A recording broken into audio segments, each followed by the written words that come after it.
වෙස්වලාගත් දෙවිඳුන් අපි. ඉහළ පෙළේ විධායක නිලධාරීන් තම ආයතනයේ සිදුවන සේවක අරගලයන් සියැසින්ම අත්දැක වටහා ගැනීමට භාවිතා කරන උපාය මාර්ගයක් තමයි අන්ඩර්කවර් බොස් ප්‍රොසෙස් හෙවත් වෙස්වලාගත් ස්වාමියා නැමැති ක්‍රියාවලිය. මෙහිදී ඔවුන් සිදු කරන්නේ සේවකයෙක් ලෙස වෙස්වලාගෙන සේවකයන් අතරටම ගොස් කාලයක් තිස්සේ ඔවුන් අතරෙහි සේවය කරමින් ආයතනයේ රහස් සොයා බැලීමයි. ස්වාමියෙකු ලෙස ආයතනයේ සුපිරිම AC කාමරයක් තුළ කැරකෙන පුටුවක් මතට වී සැප පහසුවෙන් සිටීම මදකට නවතා ස්වාමියා සේවකයෙකුගේ ස්ථානය ගන්නවා. එහිදී ඔහු කවදාවත් අත් නොවින්ද අභියෝග සහ දුෂ්කරතාවලට ඔහුට මුහුණ දෙන්නට සිද්ධ වෙනවා. ඒ තුළින් බිම් මට්ටමේ ජීවත්වීම යන්නෙන් අදහස් කරන්නේ කුමක්ද කියා ඔහුම අත්විඳ ගන්නවා. නමුත් මෙය හැමදාටම කරන සෙල්ලමක් නොවේ. එක දවසක් එනවා ඔහු ඔහුගේ සැබෑ අනන්‍යතාවය හෙළි කරන. ඒ දවසේදී ඔහුට විශ්වාසවන්තව සිටි අය ඒ විශ්වාසවන්තභාවයේ විපාක ලබනවා. ඒ වගේම ආයතනය තුළ කැරලි ගැසීම්, සොරකම් හෝ විනාශකාරී ක්‍රියා කළ සේවකයන් ඔවුන්ගේ විපාකය අත්විඳිනවා. ඔබ මේ ක්‍රියාදාමය ගැන අවබෝධ කරගත්තා නම් අද ඔබ ජීවත්වන අවධිය ගැන දේව වචනය තුළින් විශේෂ එළිදරව්වක් ලබා ගන්නට ඔබට පහසු වේවි. අපි අපගේ ආරම්භක ශුද්ධ ලියවිලි පාඨය දෙස බලමු. මම ක්‍රිස්තුස් වහන්සේ සමග කුරුසියෙහි ඇනගසනු ලැබ සිටිමි. එසේ වී නුමුත් මම ජීවත් වෙමි. නුමුත් තවත් මා නොව ක්‍රිස්තුස් වහන්සේ මා තුළ ජීවත් වන සේක. තවද මා දැන් මාංශයෙහි ජීවත් වන ජීවිතය මට ප්‍රේම කළාවෝ මා උදෙසා තමන්වම පාවා දුන්නාවෝ දෙවියන් වහන්සේගේ පුත්‍රයාණන් වහන්සේ කෙරෙහි ඇදහිල්ලෙන් ජීවත් වෙමි. හලෙලූයා. කිතුණුවන් ලෙස අපි මේ පොළව මත ජීවත්වීම ගැන ඔබට මොකද හිතෙන්නේ? දේව වචනයට අනුව නම් අපි තමයි වෙස්වලාගත් දෙවිඳුන්. මේක සැර කතාවක්. බොහෝ අය කියන්නට බය වෙන කතාවක්. නමුත් දේව වචනය කඩන්නට බැහැ. අපි ඇත්ත ඇති සැටියෙන් කතා කරමු. අපගේ ආරම්භක ශුද්ධ ලියවිලි පාඨය පැහැදිලිව මේ සත්‍යය ප්‍රකාශ කොට තිබෙනවා. එසේ වී නමුත් මම ජීවත් වෙමි. නුමුත් තවත් මා නොව ක්‍රිස්තුස් වහන්සේ මා තුළ ජීවත් වනසේක. හලෙලූයා. ක්‍රිස්තුස් වහන්සේ ඔබ තුළ ජීවත් වෙන්නේ ඇයි කියලා ඔබට වැටහෙනවද? වෙස්වලාගෙන සේවාස්ථානයට පැමිණෙන ස්වාමියා වගේ අපේ ශරීරය නැමැති සේවක ඇඳුමෙන් සැරසිලා මේ පොළවේ හැසිරෙන ස්වාමියා ක්‍රිස්තුස් වහන්සේ. ඔබ ගැන තවත් ඔබ ලෙසට සිතා සිටියා නම් ඒ මායාවෙන් මිදෙන්න. ඔබ කිතුණුවෙක් වී සිටින්නේ යම් මෙහෙයුමක් සඳහා. ඔබගේ වේශයෙන් මේ පොළවේ යම්කිසි කාර්යයක් කරන්නට දෙවියන් වහන්සේට අවශ්‍ය වී තිබෙනවා. ඔබේ මෙහෙයුම තමයි උන්වහන්සේට ඒ සඳහා ඉඩදීම. ආයතනයේ ප්‍රධාන විධායක නිලධාරියා සේවකයෙකුගේ වෙස් ගන්නවා වගේ අපිත් දැන් වෙස්වලා ගැනීමකට ලක් වෙලා සිටින්නේ. පරණ මනුෂ්‍යයා පහ වෙලා දැන් අලුත් මැවිල්ලක් බවට පත් වෙලා. ඒ අලුත් මැවිල්ලේ මිනිසයා තනිව සිටින පුද්ගලයෙක් නොවේ. දෙවියන් වහන්සේගේ ආත්මය සමග ඒකත්වයක සිටින දේවදරුවෙක්.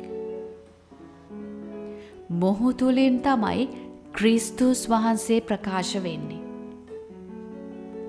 අපිට ලැබී තිබෙන මෙහෙයුම තමයි ක්‍රිස්තුස් වහන්සේට උන්වහන්සේගේ මෙහෙයුම සම්පූර්ණ කිරීමට ඉඩ ලබා දීම.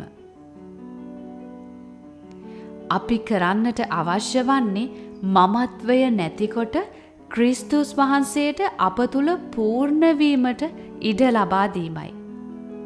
මෙය කරන්නට පුළුවන් වෙන්නේ ඇදහිල්ල තුලින්.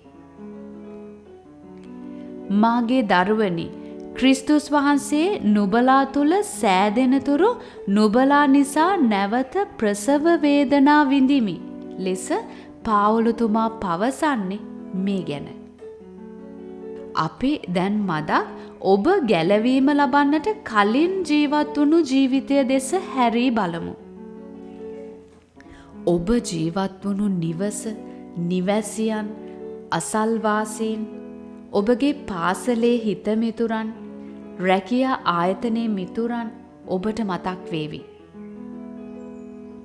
ඔවුන්ගේ ජීවිතවලට එබී බැලුවොත් ඔබට ඔවුන් සිටින ජීවිත අරගලය ගැන තේරුම් ගන්නට පුළුවන්. රෝගය, ණයබර, විවිධ අසමාදානයන් වැනි විවිධ ප්‍රශ්න අභියෝග මැද්දේ ඔවුන් ජීවිතය ජයගන්නට මාර්ගයක් සොයමින් සිටිනවා. ඔබත් ඔවුන් වගේම ඔබේම අරගලයක යෙදෙමින් සිටියා. නමුත් ඔබ වෙතට එක්තරා දවසකදී යමෙක් සුභාරංචිය රැගෙන ආවා. ඒ වෙන කවුරුත් නෙමෙයි. විශ්වලාගත් දෙවියන් වහන්සේ. ඒ මොහොතේ ඔබ දැන සිටියේ ඒ පණිවිඩය ඔබට කිව්වේ ඔබේ නෑදෑ හිත මිත්‍රයා හෝ අසල්වාසියා ලෙස වෙන්නට පුළුවන්. නමුත් අද ඔබ ඇත්ත දැනගන්න. ඒ ඔබ වෙතට ආවේ ක්‍රිස්තුස් වහන්සේ.